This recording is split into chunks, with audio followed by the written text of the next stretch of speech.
My father body shamed me and made me cry in front of our entire family, so I gave him a brutal reality check and told him I never wanted to see him again, plus all 3 updates. My father has always joked about my body. Despite the fact I am 110 pounds at 5'3" and he is 240 pounds at 5'5", he thinks it's funny to put me down about my weight. When I first introduced my boyfriend to him, he said aloud he's surprised anyone would date me. The worst part is he knows how much it has affected me in the past. When I was a senior in high school, I confided in my school's counselor about it, but she laughed in my face. She said I was delusional, and if I have self-image issues, I need to be put in a ward. This brings us to yesterday. I visited my parents' house for an extended family gathering, and very quickly my father began making fun of me. Look at how her thighs jiggle. Look at her stomach folds when she's sitting. I was on the verge of tears already, but he made one more remark that completely sent me over. How do you even have a boyfriend? Is he into whales or something? I mean, can he even find the hole? At that moment, I lost it. I stood up and through tears started screaming. Fuck you. You weigh more than twice what I do. Your gut rests on your thighs and you're insulting me? What kind of a dad are you?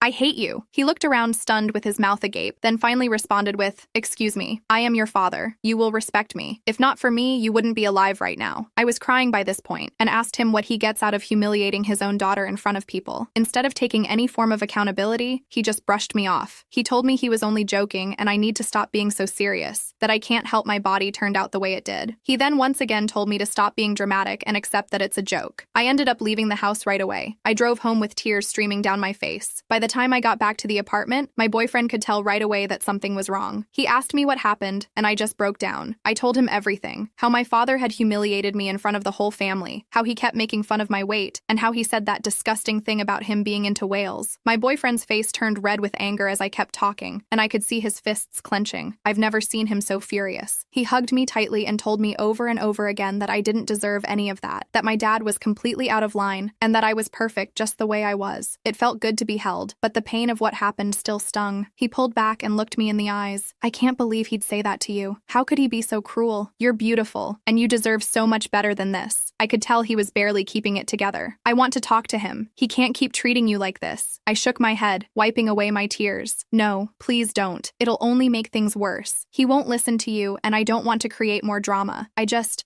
want to forget about it for a while. Please. He sighed, but he nodded. All right, if that's what you want. But promise me, if he ever says anything like that again, you'll tell me right away. I can't stand the thought of him hurting you like this. I nodded and hugged him again. I'm just so lost right now. I don't know what to do. Update 1. I sat my father down as per my boyfriend's request and tried to speak to him again. It ended up being the same as the previous times. My partner's father has heard of what's been happening but never witnessed it until yesterday. My parents came over to visit again with no knowledge that my partner's parents were there. It was only a visit for planning my 21st birthday. My dad didn't seem to care that there was a new member to the audience and started his joking around. I was wearing a pair of tights, which some of you know as leggings, as my sweats were dirty. I rarely wear tight clothes as it gives my father more fuel to his insults. I was making coffee and he shouted, "Why are your thighs jiggling like that? Do you actually train?" My mother laughed like it was the funniest thing ever, and I heard a smack and my dad yelping straight after. That's a common thing between my parents, but it usually only happens in front of others. My future in-laws didn't say anything, but I could see they were confused and annoyed. After the next couple of pinches and comments, my partner's dad lost it. He started berating my dad and told him that he's a pathetic excuse for a father. Told him that for all these years he had to ensure I was okay because he didn't have a clue to raising a child. How sick he was for even thinking it's okay to treat a daughter like that. He made sure to tell him how he has damaged me mentally to the point of just accepting it. How many times his son had to hold me until I cried myself to sleep over one of his jokes. That went on for what seemed like forever, and my partner soon joined in. It ended up being turned to my mother, who tried to switch sides again. My partner's mother is a good woman, but she has a nasty side and she wasn't afraid to show it. She is one woman you don't want to upset. She ended up saying that they either apologize and get the F out or they no longer have a daughter. They apologized, but my dad still couldn't see why it's so wrong to joke. It's what fathers do, apparently. I was crying during the extent of it and still am. Not about the fight, but the fact that I know just how pointless it was. I was right as he came back today and gave me a bag with holes cut into it. I got your birthday outfit. You won't actually fit into a dress. So I got this bin bag for you. I even made the holes bigger for your arms and thighs too. Make sure to wear a belt. I just froze in place and could only focus on his smirk. I was still standing there, bag in hand, as he drove away. Later on today, I got a message from him related to my writing and art that he found. He started mocking that too. He commented on how I wish I could be as perfect as the characters I come up with. I use writing drawing as a way to cope, and he is right. I do wish I could be that perfect, that confident. Normal, but I'm not. I'm a screw up. He made that clear. He made sure to let me know that I will never be as good, that I don't have have the gene that's been passed down through generations. Update 2. I made my dad a gift basket with a note since he loves to read what I write so much and won't bother listening in person. This is what I wrote to him. Dear Dad, since you like my writing so much, I decided to take the time and spell this out for you. This basket contains many options to help you. I've noticed your body has lost its good shape and is honestly just not pleasing to look at. So I have included many workout pamphlets and personal trainer contacts to help you with that. One in particular will surely help you with that stomach of yours. I can only imagine your frustration having a daughter that is fitter than her father. Since you clearly love taking your frustrations out on me, I highly recommend reading through the therapist contacts I have included in this basket. I will advise you to let Mom seek out these therapists too, as her backbone is non-existent, and she lets awful men walk all over her. Fun fact, 110 pounds for a woman that is 5'3" is healthy, if not bordering on being underweight. However, 240 pounds for a man in his 50s and is just scraping 5'5" is concerningly overweight. I would suggest taking care of that. I would hate for someone to start mocking you about it. It is very unpleasant. Now, all pleasantries aside, this will be the last time you hear from me. This will be the last time I call you Mom and Dad. Since I have all of my documents,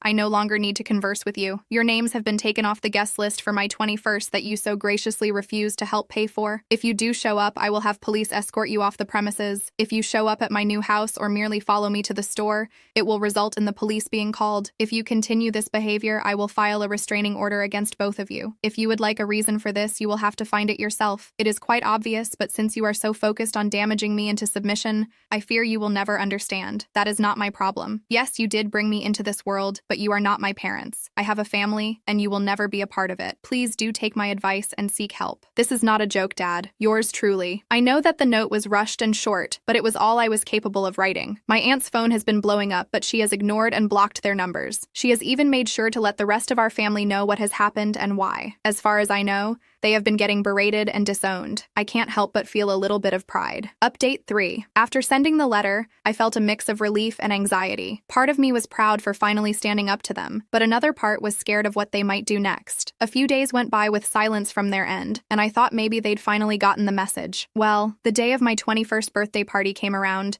and I was trying to focus on having a good time. I was surrounded by my friends, my boyfriend and his family, who have been nothing but supportive. We rented a small hall, and everyone was laughing, eating, and dancing. I was starting to feel like maybe I could have a good time without interruptions, but just as we were getting ready to cut the cake, I noticed my boyfriend's mom whispering something to him and nodding toward the entrance. I followed her gaze and my stomach dropped. There they were, my parents, standing right at the doorway like they had every right to be there. My dad had this look on his face like he was trying to appear calm and friendly, but I could see right through it. My mom was holding onto his arm, looking nervous and unsure. I felt my hands start to shake, and I quickly looked away, hoping they wouldn't come in and ruin everything. Before I could react, my boyfriend walked over to them with a stern expression. I couldn't hear what he was saying, but he was shaking his head and pointing toward the exit. My dad started to argue back, his voice raising. I saw a few of my friends exchange worried looks, and my aunt, who had been sitting with her husband, got up and made her way over to them. The next few moments felt like a blur. My dad started yelling about how they were my parents and had every right to be there. My boyfriend's dad quickly stepped in, trying to defuse the situation, but my dad just kept getting louder, insisting that they had come to apologize and that I was being ungrateful. By this point, everyone at the party was watching, and I felt like I was going to be sick. I saw my boyfriend's mom pull out her phone, and within minutes, 2 security guards walked into the hall. They must have been nearby because they arrived so fast. One of them approached my dad, trying to calm him down and explain that he was causing a disturbance and had to leave. My dad, of course, wouldn't have any of it and started ranting about how they had no right to remove him from his own daughter's birthday party. The security remained calm and repeated that if he didn't leave voluntarily, they would have to escort him out. My mom, who had been quiet the whole time, suddenly started crying, begging them to let them stay, saying they just wanted to talk to me and make things right. But it was too late for that. The damage had been done. The security gave them one last warning, and when my dad still refused to leave, they took him by the arm and led him out of the hall. I could feel everyone's eyes on me, and I just wanted to disappear. I could see the pity in some of their faces, and that made it even worse. My boyfriend came back over to me, wrapping his arms around me and whispering that it was going to be okay, that I didn't have to worry about them anymore. But the night was already ruined. I tried to smile and enjoy the rest of the party, but it was hard to shake the feeling of embarrassment and anger. The next day, I was home alone when I heard a knock at the door. I peeked through the peephole and saw my parents standing outside. I really didn't want to deal with them, but I knew they weren't going to go away. I opened the door just a crack, enough to let them know I was there, but not enough for them to come inside. "What do you want?" I asked. "We just want to talk," my dad said. "We're sorry," my mom added, looking at the ground. "We didn't mean to cause a scene. We just wanted to apologize and see you." I shook my head. "It's too late for that. that. You can't just show up whenever you want and expect everything to be okay. Please, honey, my dad said, his tone that of a scolding parent. We're your family. You can't just shut us out like this. I felt a surge of anger rise up in me. I can and I will. You made your choices, and now you have to live with the consequences. I'm done letting you hurt me. My boyfriend, who had been in the other room, must have heard the commotion because he came out and stood beside me. She's told you to leave. You need to go now. My dad looked like he was about to argue, but my mom tugged on his arm, pleading with her eyes. They both turned and walked away, my dad muttering something under his breath as they left. As soon as the door closed, I burst into tears. My boyfriend pulled me into a tight hug, whispering that I did the right thing, that I was strong for standing up for myself. And even though it hurt, I knew he was right. I was done letting them control my life, and I wasn't going to let them drag me back down again.